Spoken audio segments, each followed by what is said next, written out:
I'm Ginevra Liptan. I'm a physician with fibromyalgia myself and the author of the Fibro Manual. Hi, and I'm Sharon Waldrop. I'm a board certified health coach. I have fibromyalgia, and I'm the president and founder of the Fibromyalgia Association, a nonprofit celebrating 27 years this year of support, education, and advocacy. Welcome to the second episode of the first ever talk show about fibromyalgia. It might be a little weird to do a holiday special on only our second episode, but we are launching right in the middle of the holiday season. So Sharon and I thought we should probably talk about what's going on right now. What's going on right now is stress around the holidays. So today we're going to talk about 3 tips to help you beat holiday fibro flares. And the holiday season can be extra challenging in fibromyalgia due to kind of increased internal and external demands, added temptation of foods that we know might cause our symptoms to flare. It can also be emotionally a challenging time. There can be a lot of loneliness for some of us in the holidays. And certainly for me, I've found in the past few years, post-divorce, I have struggled a lot more with loneliness in the holidays just because I'm missing my kiddo because I don't get to have every holiday with him anymore. Sharon, do you Yeah. want to start us off? The first tip. We hope these tips will help you. Again, our show, which we're super excited about, is really going to be here to hopefully help you with whatever's going on in life. So, the holidays, what's happening right now? Tip number 1 is learn to say no. A lot of us with fibromyalgia, and I think a lot of people in general, just find this one hard because, especially I think during the holidays, you really want like everybody to be happy and you want, and then there's all these fun activities, which um you might love to say yes to all of them, but realistically, like if you do that, like maybe you're not going to enjoy them as much. So learning to say no actually gives you the power to say yes to other things. So that's helped me sometimes too, is realizing that when I'm saying no, I'm also saying yes to something else. I love So that quote. That's especially important for those of us like me that are like people pleasers by nature, because it's so hard to disappoint people. But sometimes we really do need to say no to protect our own energy, our own spoons, which I know you're going to get into a little bit later. yeah, totally. Yeah, and so this kind of leads right into our tip number 2, which is about pacing. So again, taking a look at like your energy levels and what you can do in a day. And I'd like to, well, let's just go back to the spoons for a minute. So there's a spoon theory. Some of you may have heard of it, and here's some of my Oh, lovely nice spoons here. spoon. Um, so um, the spoon theory was developed it was designed by a patient with lupus who was trying to share with a friend what living with lupus was like. It's been adopted by a lot of other chronic illnesses because it's such a fabulous way to help people understand that we're so much different than people without our illness. People who don't have a chronic illness and have, a lot more energy than we do. And yet, so many of us look completely healthy. And at one moment, we're able to do, cook dinner and take a walk or whatever. And then the next minute, we can't even get off our couch. And so it's really confusing for us to understand that, let alone like significant people in our lives who just have a hard time going, well, how could you do this and now you can't do that? And it can change so suddenly. So the Which is why spoon. they call it kind of an invisible illness. I mean, I think fibro in particular is such a classic invisible illness because, yeah, we can look externally fine, but we maybe are feeling like utter crap. Completely. Yeah. And another thing that you can do, because like many of us, Jennifer and I were just talking about like, gosh, I don't really have spoons I can like keep out because I'm gonna use all my spoons in my house. Much like you're gonna use all of your theoretical spoons through the day. So possibly you might have some marbles in your home that you can put in a jar or a pretty container. And it's the same kind of idea where the marbles represent, your energy levels for the day. Here's your marble. You can explain, it's a great tool for explaining to kids. Mom only has so so many marbles in a day, which means so much energy.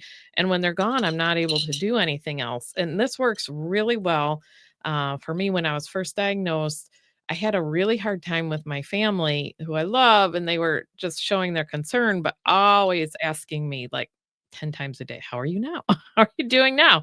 And we know with fibromyalgia, we're doing the same for the most part, especially like those early days when I was first diagnosed. Like I didn't improve for a very long time. And I didn't wanna have to constantly go, "Well, I feel terrible. I feel like crap. I feel terrible." So, but I muddled my way through that. But now with the marbles, this is something I use as a health coach and a support group leader to share with people. Whatever it is for you that you might have, you can leave it out on your counter. Take the marbles out and explain to people, like, when these are low, that means like I'm only able, like, if there's 2 marbles in here, I'm good for 2 more activities. And an activity, even what your activity is, can vary a little bit with marbles. An activity might be as small as brushing your teeth. That may count certain days for being a marble. Right. Sometimes it can get lumped together with the whole, like, well, I'm gonna wash my face and get ready for bed. Like, sometimes that's a whole marble, but sometimes each task in there is its own marble.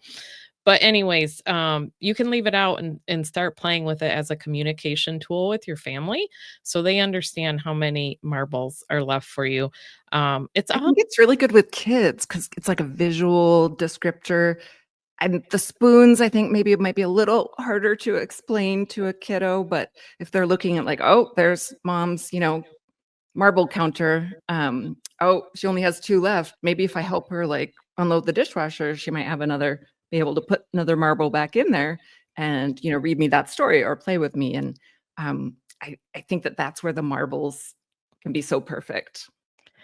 You just touched my heart because I could just see some, my thinking back to my sweet kids when they were little, like, how cool would it be to have them, like, you could tell them, "Hey, drop another marble in the jar, and you did that for me." Like, how cool would Yeah. that be? Like, Yeah. that just made me tear up. But, Oh. um, but yeah, and I think, too, it's a great strategy for yourself that you can look at it throughout the day and realize, like, these are how many marbles I have left in the day. So, like, if somebody says, "Hey, by the way, would you mind bringing those cookies tonight that you make? And I just love them and blah, blah, blah." And you're going to this party and you realize, okay, I've got 2 marbles left.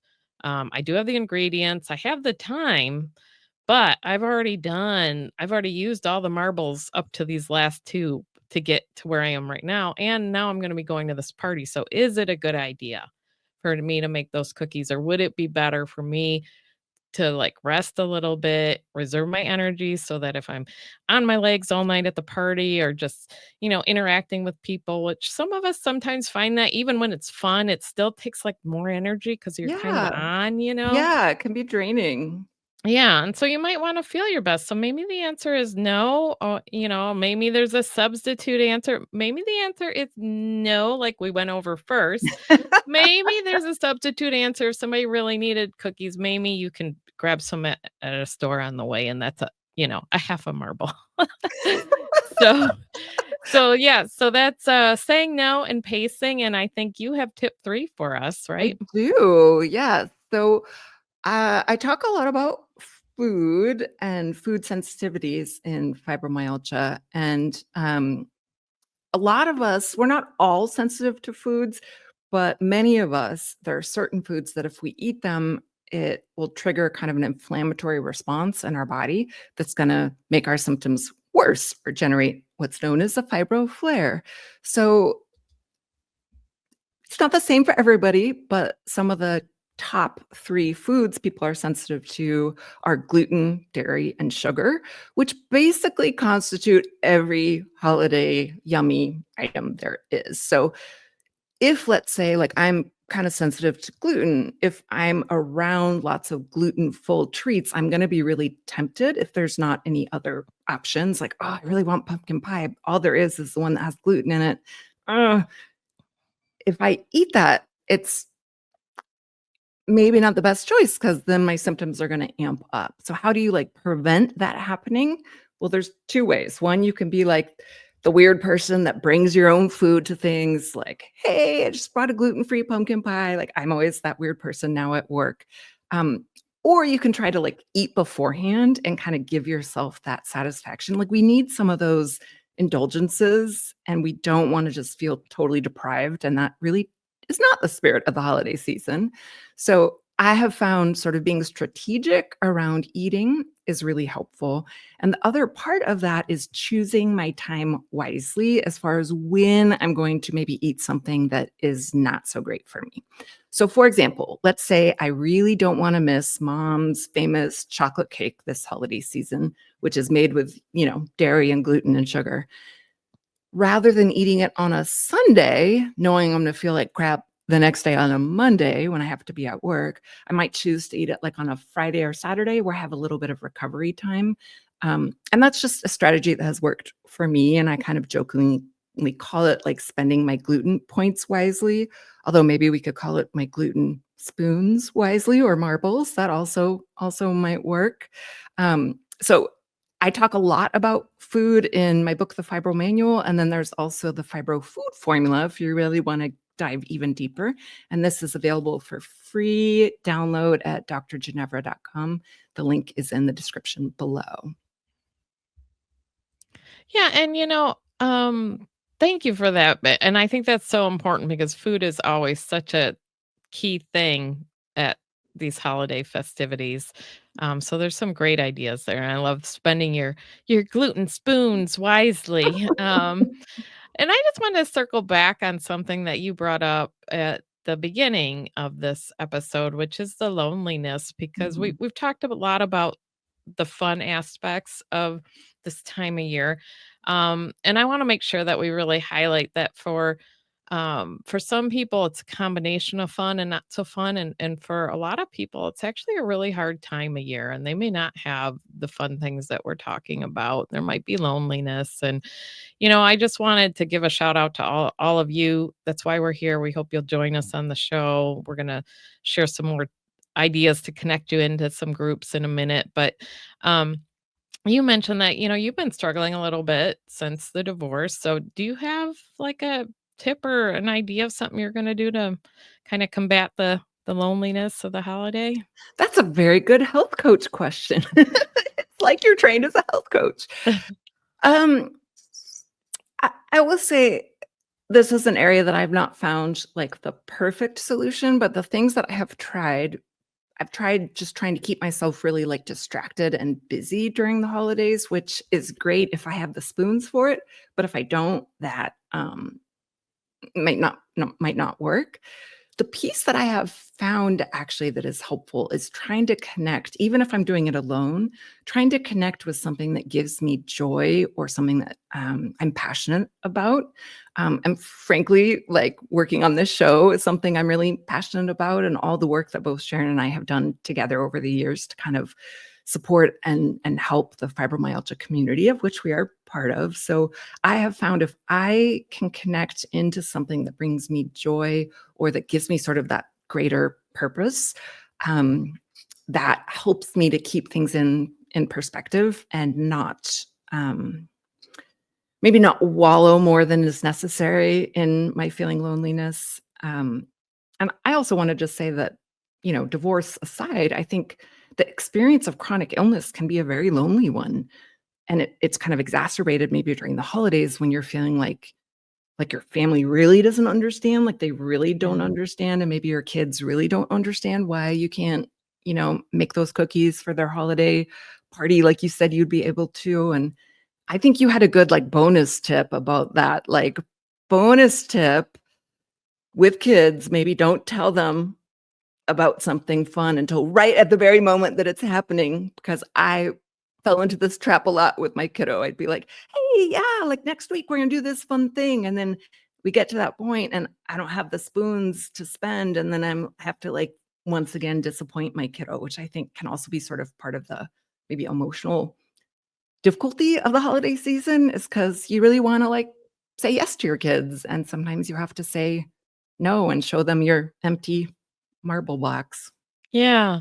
Yeah, and that is was my go-to, and I learned that early on, and so I must have been one of the weirdest families in the world because my kids, like, it wasn't quite as bad, right? They knew about some family trips, like, a little bit in advance, but, like, we'd be going to see Santa, and they would have no clue, and I would tell them, like, an hour before, "Hey, we're gonna go see Santa." Like, other kids would know about it for days and plan, but I couldn't do that anymore. It was too heartbreaking. So, It's really it took a smart. lot of stress off of me, which in turn gave me back more marbles so I could do things because I Ah. would get really stressed and depressed after that, and it would really, like, take an extra depletion of marbles or spoons, Mhm. if you will. So, yeah, it was hard to bounce back, but, yeah, we do want you to connect in. That's something that we're offering, through, watching the episodes on the show.